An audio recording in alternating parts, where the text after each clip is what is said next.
Okay, I just hit record, so hopefully it's actually recording. Greetings, Kingfisher students, my 7th graders, and happy Wednesday. It's Wingman Wednesday, so I'm wearing my shirt, which doesn't fit as well as it did a couple of weeks ago. We don't need to talk about that though. Why don't we get started with today's lesson, day 4 of this type of learning, this distance learning. Here we go. Okay, so the focus question for today is going to sound like you're in Senora Dearborn's class because it involves Spanish. But I promise you, this does relate to world geography and what we're studying with Africa. The focus question is this: what do the expressions mi casa es su casa and su casa es mi casa, what do those expressions actually mean? Like, what's the deeper meaning behind them? And again, I promise you, it relates to Africa, it relates to world geography. We'll get there. Let's start with homework, though, on my announcements. First of all, keep practicing this week's Africa quiz on Northern, Southern, and Eastern Africa. Friday is the day of the actual quiz, and we'll talk about what that's going to look like tomorrow. If you haven't done yesterday's assignment, South Africa Today, which was about evidence and inference and looking at some data tables and answering some recall questions, get that done because it's going to be graded starting tomorrow. And last but not least, today's new assignment is to answer a question about a Charlotte Carnegie Rockefeller story. That's right. Last night I stayed up really late and I wrote another Charlotte Carnegie Rockefeller story that we're going to use in today's lesson. I'm super excited about it. So let's get rolling. The rest of today's announcements. Oh, look at Rory chasing his toy. He might be almost 13 years old, but he is a spry dog. Google Meet is my first announcement. We are not doing a Google Meet tomorrow. Lo siento. That means I'm sorry. I still need some more time to wrap my head around the technology. I know that Mrs. Sutman did one yesterday with her world geography students. I'm going to meet with her this afternoon, not in real life, via Google Meet or Zoom or something, social distancing. And I'm going to find out what she did, how she did it, and then hopefully Friday we will do a Google Meet. I really do want to see you guys, but I want to make sure that I understand the technology and how it can be useful in my class before I just go ahead and do it. So more on that tomorrow, hopefully. But no Google Meet tomorrow, just information about Google Meeting tomorrow, probably. The other thing I wanted to remind you of is that there is no more Project Pet Share. There is no more Project Plant Share. Thanks, guys, except for Laurel and Lauren. Again, thank you. But there is this new alternative, which I'm calling, what are you doing with your quarantine? Quarantine. Do you see that? I could hopefully get rich off of that if I could find a way to copyright it. Anyway, I will have a Google Doc under classwork tomorrow that will explain to you how this whole new Project Pet Share is going to work, this Project Quarantine. And you can start submitting if you want to participate. And hopefully next Wednesday, a week from today, instead of a picture of Rory or LP, we will feature a student on our team who will be able to tell us how they've been spending their time during the quarantine. I think that's it for my announcements. Let's see. It is good. Let's get into today's lesson. So yesterday, we were talking about the state of South Africa, the country of South Africa. Stop, Mr. Higgins, and you don't need to correct yourself. I meant like the state, the condition of South Africa, not that South Africa was a state. I know it's not a state. Stop talking, Mr. Higgins. Will do. So after we viewed some of that data, and we looked at like a racial breakdown of the country, and we looked at the economics of the country, one thing that should have stood out to you, I'm hoping it did, was that even though the white people in South Africa are a minority, they hold a lot of the power. When we looked at land ownership or wealth, it was this small white minority that owned most of the land, that owns most of the land. That's still true today. A small white minority has most of the wealth in that country, and the people who are experiencing poverty and unemployment are the people of color, Black South Africans especially. And to me, that seems strange. Like, how is it that this small group of white people has all of the power over this much larger group of Black people? And the answer to that question is what we're going to be exploring for the next couple of classes, maybe the next week or so. And the short answer is this: colonialism. Some of you might know what colonialism is. I don't think we've talked about it. I don't think we might have talked about it a little bit in 6th grade, but I can't remember right now. We will be unpacking what colonialism is tomorrow in class. But before we do that, I want to do a Spanish lesson, because I promise you it totally makes sense, although it might not seem that way until tomorrow. So when you go to Google Classroom, or the classwork section of Google Classroom, you're going to see that there's a warm-up. I want you to complete that warm-up. Even though it's not graded, you are still required to do it and turn it in today at some point. Show me that you've completed that work.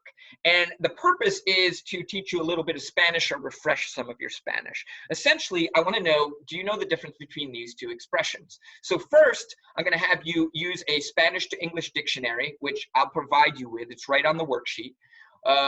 And you're going to have to translate, what does mi casa es su casa mean? And then you're going to have to translate, what does su casa es mi casa mean? Now, mi casa es su casa is a fairly common expression. Even though a majority of people in our country speak English, you may have heard someone say that before. I want you to, number one, translate it, and then I want you to think about what is its deeper meaning.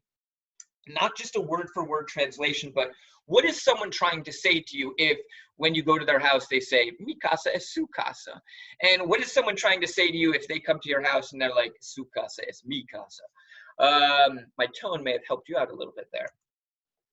One of these expressions is one of takeover, like, and I almost translated it. Good job, Mr. Higgins, you stopped yourself. And one is more of a welcoming message. And I want you to, in this warm-up, figure out which is which. I think you'll be able to do that. I don't think you'll run into trouble. But if you do, you can just shoot me an email and during the day today, during office hours or whenever, and I'll get back to you and I'll help you out however I can. Ayúdame, ayúdame. That means help me in Spanish. Okay. We are going to have a story time today. Look at that graphic. It's amazing. Story time, super cool, just like my shades. What's not super cool is the lack of social distancing in that picture. Not cool, because nowadays social distancing is totally cool. Okay, Mr. Higgins, enough for your public service announcement. Look at Charlotte over there in the corner. I love Charlotte Carnegie Rockefeller, and I missed her. Your task today, this is the graded assignment, is you're going to open up the story, which I'm going to read to you in a second, but you'll have your own paper copy of it too, or e-copy, Google copy, I don't know what you call it. You'll have your own copy that you can read. And then I want you to determine which is the best title for this story. Is it Mi Casa es Su Casa, or is it Su Casa es Mi Casa? And then there'll be some instructions about how you're going to write up your answer. All of that is on the Google Doc. You're going to submit it to me. And again, that part of today's lesson is a graded assignment as due tomorrow. Let's get into story time. All right, here we go. Charlotte and Marcy became friends in 6th grade. This is just like a little review. A few months after Lily, Marcy's original BFF, moved to Hawaii. Look what I did with BFF. How cool is that? BF squared. Mr. G&A would love that, I think. This is the story of the first time that Charlotte Carnegie Rockefeller went to Marcy's house. So we're going back in time a little bit. This is before the Taylor Swift story that we read during the economics unit. This is the first time that Charlotte goes to Marcy's house. Let's see what it was like. The family chauffeur dropped off Charlotte Carnegie Rockefeller in front of Marcy's house at 3 p.m. on a Saturday. Charlotte knocked on the door and she was greeted by Marcy. Does your butler have the weekends off? Asked Charlotte. Marcy laughed and escorted Charlotte into the living room. The two gossiped about school for a bit, and then Charlotte said, "All this hot goss is making me hungry. Where's your kitchen?" Marcy and Charlotte walked down the hall and into the kitchen.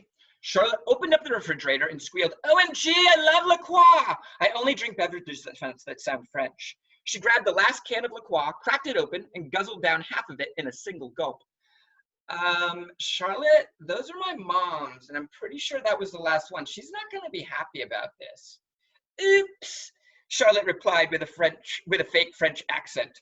Charlotte then proceeded to open up the cabinets and search for food. She found some brown sugar cinnamon Pop-Tarts, the best kind, and ate the last one in the box. Charlotte, exclaimed Marcy, those are the only things my little brother eats for breakfast. Charlotte rolled her eyes at Marcy and said, relax, it's not like he's going to starve to death. And even if he did, you have 2 other brothers and a cat. Marcy just stared at Charlotte and shrugged her shoulders. Feeling stuffed, Charlotte suggested that they go back to the living room to chill. Charlotte had recently become obsessed with Charli D'Amelio. I had to look that up, and I have no idea if I'm pronouncing that correct. A TikTok celebrity from Connecticut. Charlotte was determined to get more followers than her by the end of the school year. She started watching some of her videos on her Apple Watch. This screen is so tiny, said Charlotte. I could barely see her moves. Charlotte got up and walked over to Marcy's dad's desk. She opened up his laptop, correctly guessed the password, and started watching TikTok videos on the nice 15-inch screen. Charlotte, screamed Marcy, no one in my family is allowed to use my dad's computer. What are you doing? Charlotte looked up from the screen and, sounding like a lawyer, said, Marcy, I'm not a part of your family, so I'm pretty sure that rule does not apply to me. Marcy agreed with Charlotte's logic, and the two spent the next 3 hours perfecting a routine to dance monkey. Charlotte was exhausted after all the dancing and decided she needed a nap. When she saw Marcy's twin-sized bed, she said, I don't think so, Marcy. Charlotte then made her way to Marcy's parents' bedroom, closed the door, and took a Goldilocks-style nap on their California king-size bed. At 7 p.m., the chauffeur returned. Charlotte thanked Marcy for a great afternoon and went home for the night. The end. Okay, so your task now is to determine which of these 2 titles is the best title for the story, and you're going to write your response on the Google Doc. Is it A, Charlotte's first visit to Marcy's house, mi casa es su casa? Or is it B, Charlotte's first visit to Marcy's house, su casa es mi casa? There are 3 important things that you need to do in your response. All of this is on the Google Doc, but I'm terrified that you're going to forget or overlook it. So I'm saying it again and repeating myself like 90 million times because that's what we do when we teach 7th grade, you poor parents. Write your answer in the box below. So there'll be a box for you to write your answer, and you need to first provide a translation of your answer. So whether it's mi casa es su casa or su casa es mi casa, you need to start by saying this is what that expression means. Then you need to provide 2 pieces of evidence, 2 things that happened in the story that connect with the title that you chose, either mi casa es su casa or su casa es mi casa. And then you need to explain how those 2 pieces of evidence are connected to your translation. How do those 2 things that you cited as evidence, how do they illustrate mi casa es su casa or su casa es mi casa? All of this is written down on the Google Doc that can be found in the classwork section. If you have any questions, let me know. This is a graded assignment, so take it seriously. And I think that's it. So I hope you guys have a good day. Let's stop screen sharing. I hope your Wingman Wednesday is exciting. And I will see you all tomorrow.